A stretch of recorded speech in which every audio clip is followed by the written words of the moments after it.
Hello and welcome to South Asia Today, a show that provides you the glimpses of South Asia. I'm your host, Karim Zimik. Here are the headlines.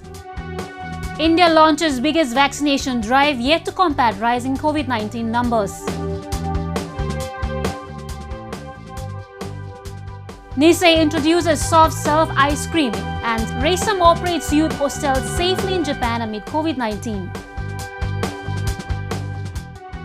And Sikhs in India celebrate Hola Mohalla festival with procession, martial arts. Let's begin the show. As second COVID waves grips parts of India and authorities scramble to counter it and prevent further infections, New Delhi has pushed for fastest acceleration in what is already the world's biggest vaccination drive. Millions turn up on day one of the latest phase, where everybody above 45 years is now eligible for inoculation. As many as 3.6 million Indians received vaccine jabs on 1st April after New Delhi expanded its inoculation drive to counter the resurge of infections in the country. The world's second most populous country aims to immunize 400 million people after expanding the program, which had been restricted to the over 60s and people with serious health conditions. India kicked off its inoculation drive in January that focused on health workers and security personnel in the first phase, followed by elderly, saying it wanted to cover the most vulnerable first. मैं तो कहूँगी उनको आशीर्वाद दूंगी कि वो सेवा करते रहे और मुझे पूरा विश्वास है कि उनके इस सेवा भाव से उनकी कोशिश से महामारी इस भारत को छोड़ के उसको जाना ही पड़ेगा हर हालत में उसको जाना पड़ेगा और वो चली जाएगी मेरा पूरा विश्वास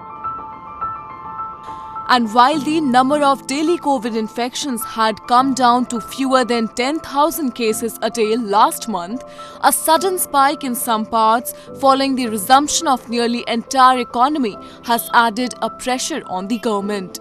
Some parts of the country have already announced partial lockdowns, others are mulling it too.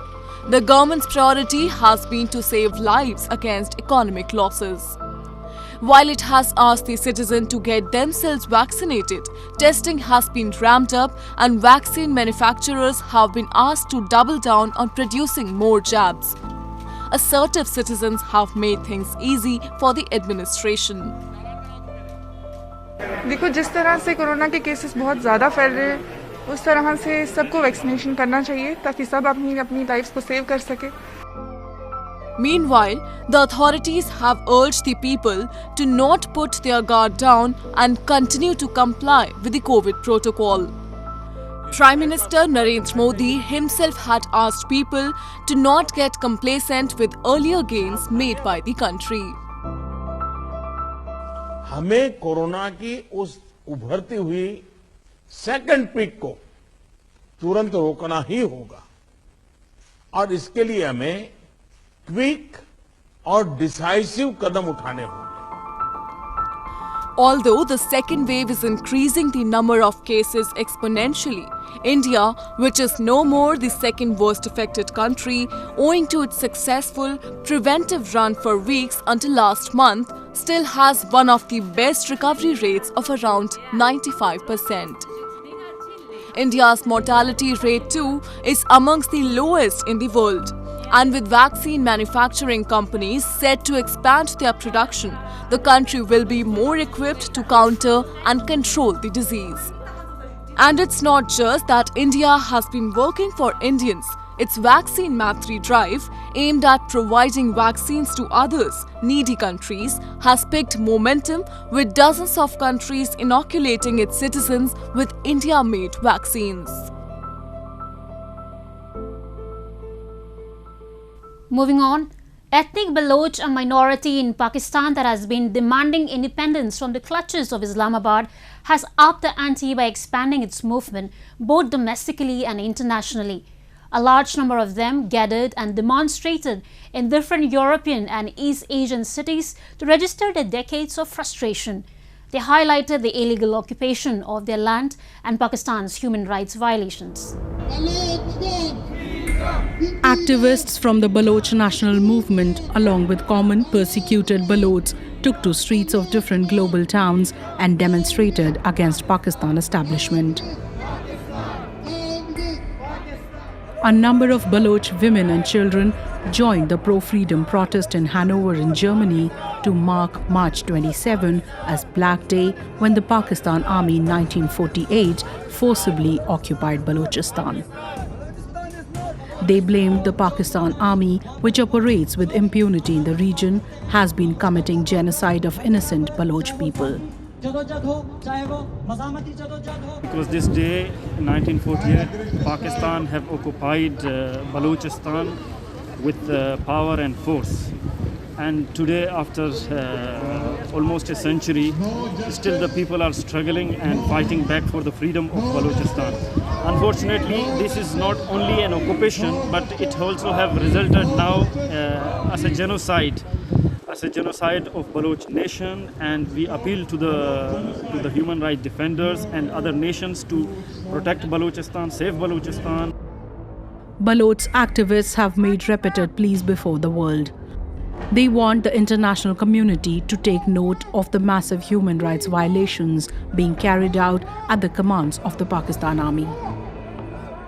Over the years, they have lodged several complaints with the United Nations and have held various protests around different cities of the world. But all their requests and petitions seem to have fallen on deaf ears, with little or no reaction coming out of the international community. In the past few years alone, hundreds of locals have been killed and thousands of others have vanished without a trace. Activists accuse the army of attacking and violating women in order to rein in the dissenting men of the region. Balochs, however, say that they will not back down until their freedom is ensured. Activists say they will go around the world to expose Pakistan and its nefarious designs. And we want to tell the world and the Pakistani security forces and the state of the Pakistan that Baloch nation will keep fighting and keep their struggle for the free and sovereign Balochistan. And unless we continue this struggle, then we are not going to achieve our goal of freedom. Balochistan has huge gas and mineral reserves and contributes a large share to Pakistan's revenue, but doesn't receive corresponding appreciation in return. Those who demand their rights are systematically targeted by state forces. The government takes extrajudicial measures to stifle their voices. They are subject to police high-handedness and imprisoned incommunicado. An additional component of China-Pakistan economic corridor has further worsened their lives, with Islamabad intensifying its operations at the directions of Beijing. Balochs say in such a scenario, it is not their determination to resist till eternity that matters, but only a unified international approach can save them from the ultimate catastrophe.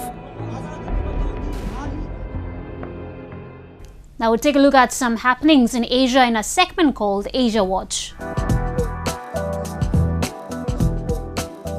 Beijing Capital International Airport has become the forefront of China's efforts to ship COVID-19 vaccines around the world, sending over 1,100 tons of vaccine to 41 countries and regions.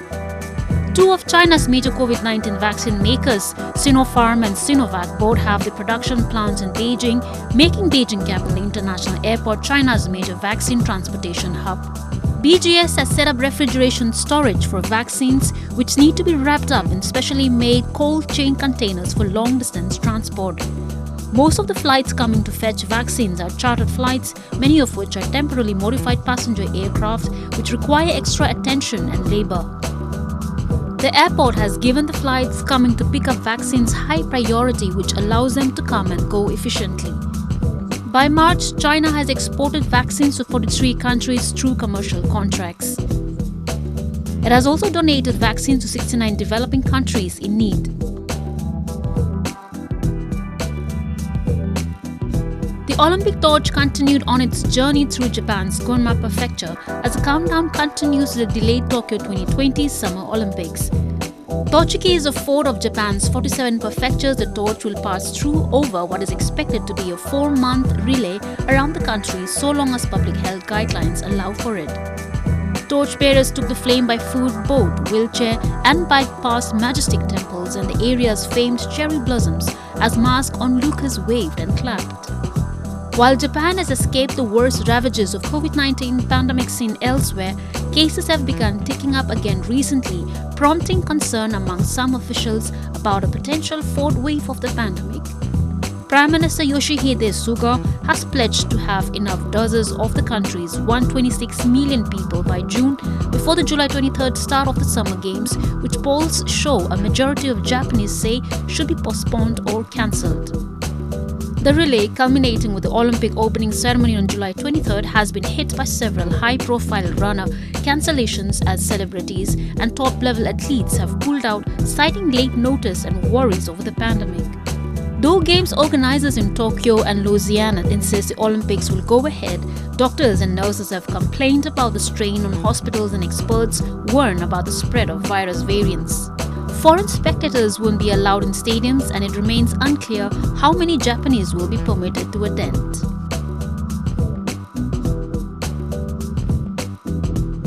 China and Singapore will maintain closer bilateral bonds amid the COVID-19 pandemic, said Chinese State Council and Foreign Ministry Wang Yi when meeting his Singaporean counterpart on Wednesday. Wang met with Singaporean Foreign Minister Vivian Balakrishnan in East China's Fujian province. The ministers pledged their shared will to enhance the bilateral bonds during the meeting. China and Singapore share many things in common such as language and culture, making the relationship different from any other in the world. The two countries established diplomatic relations in 1990. Economic and trade cooperation has developed rapidly since then. According to data from the Chinese Foreign Ministry and Singapore's Department of Statistics, all Chinese exports to Singapore and 95% of Singapore's exports to China enjoy zero tariffs under a free trade agreement.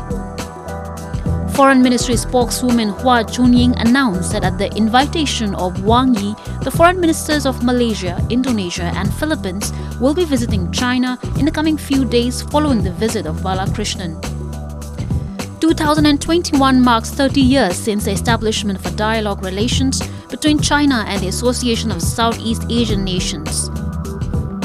The meetings come as the two sides all look to maintaining closer relations through the pandemic.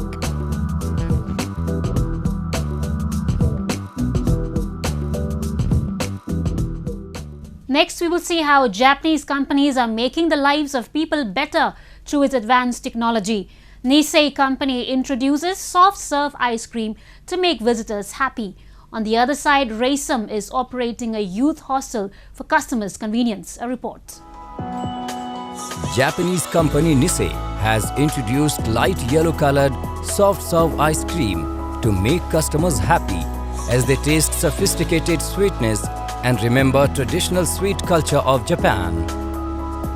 It tastes like a sweet potato. Located in Tokyo's Asakusa Funawa is a traditional sweet shop. It is open with all safety measures against COVID-19. Imoyokan, which is usually made by sweet potato and sugar, has been loved by Japanese for generations. Nisei has supported Funawa to develop soft ice cream. 私も創業は、1902年、10月創業でございます。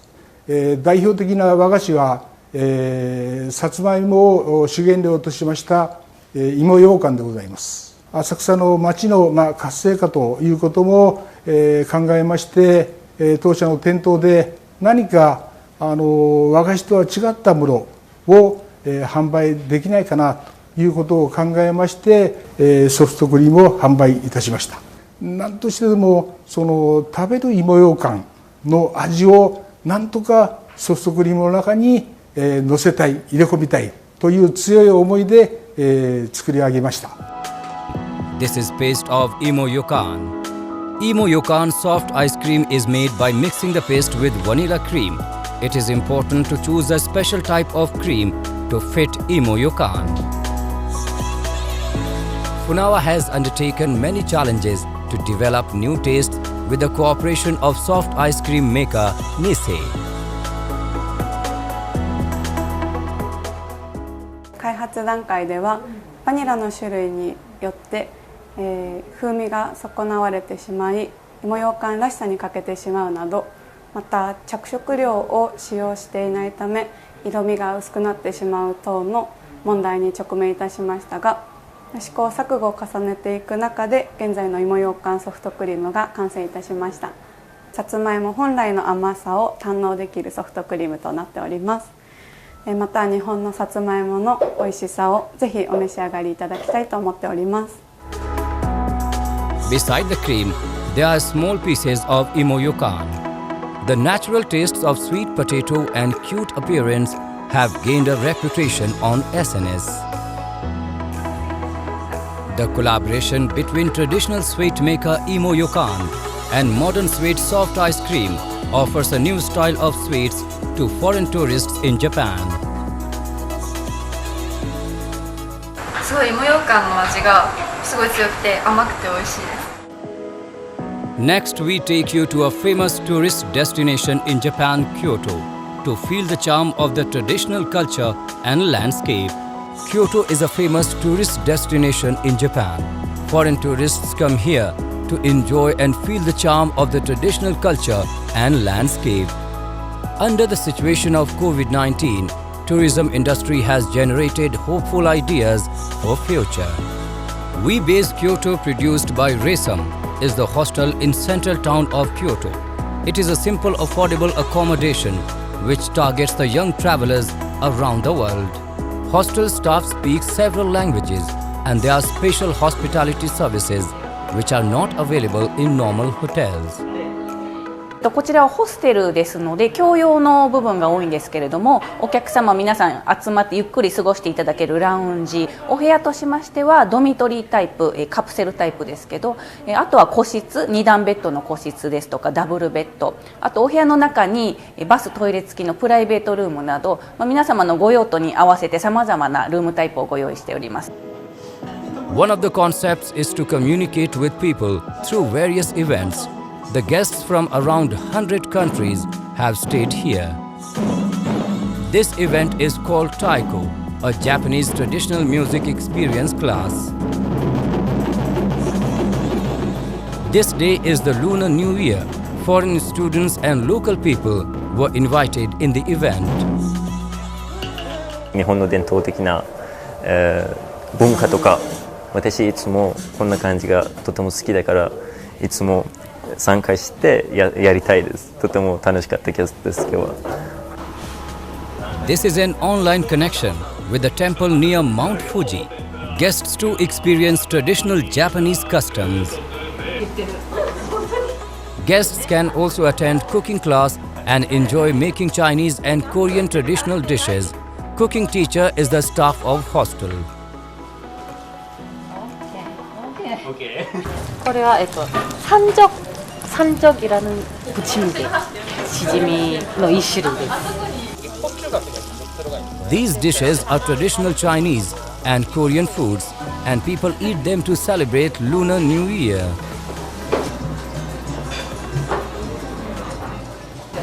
Muy delicioso. 皮がもちもちで美味しいです。お客様の楽しかったよっていうお声と笑顔を見ることができて、本当私たちも明日からのモチベーションをいただきました。たくさんの国からのお客様をお迎えしたいと私たちも張り切って準備をしております。地元の方とあと旅行者をつないでいきたいと思います。 We Base Kyoto initiative provides travelers with a lot of fun and variety of communication in addition to tourism for future without COVID-19. India is a land of festivals and fairs. Today we take you to its northern Punjab state where the Sikhs celebrated the festival of Hola Mohalla. It is a festival of Sikh martial arts that was introduced by Sikhs' 10th Guru, Guru Gobind Singh, with an aim to strengthen the Sikh community by carrying out martial training and mock drills along with religious hymns. The event is marked every year with the same valor. A large number of Sikh devotees gathered at the Golden Temple, the holiest Sikh shrine in India's Amritsar city, to celebrate the spring festival of Hola Mohalla. Hola Mahalla coincides with Holi, the Hindu festival of colors. It is celebrated for 3 consecutive days. A religious procession was taken out where Sikh devotees carried the Guru Granth Sahib, the holy scripture of the Sikhs, in a golden palanquin heavily decorated with flowers and petals amid chanting of the hymns.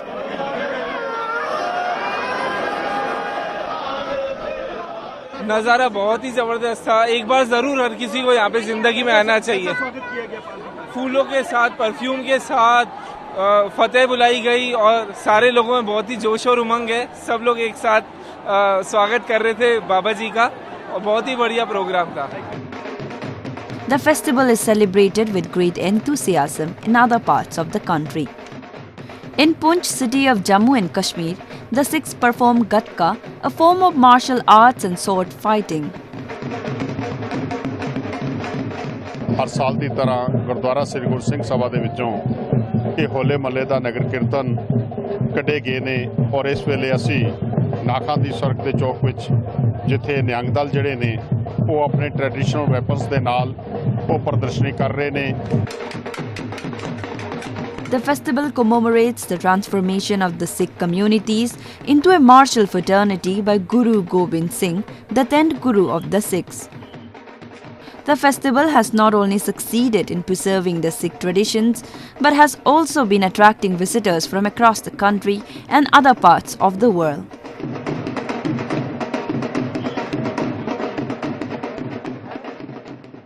It's time for me to wrap up today's episode. We will be back next week at the same time. This is Skyrim Zimik signing off on behalf of the entire production team of South Asia Today. Goodbye and take care.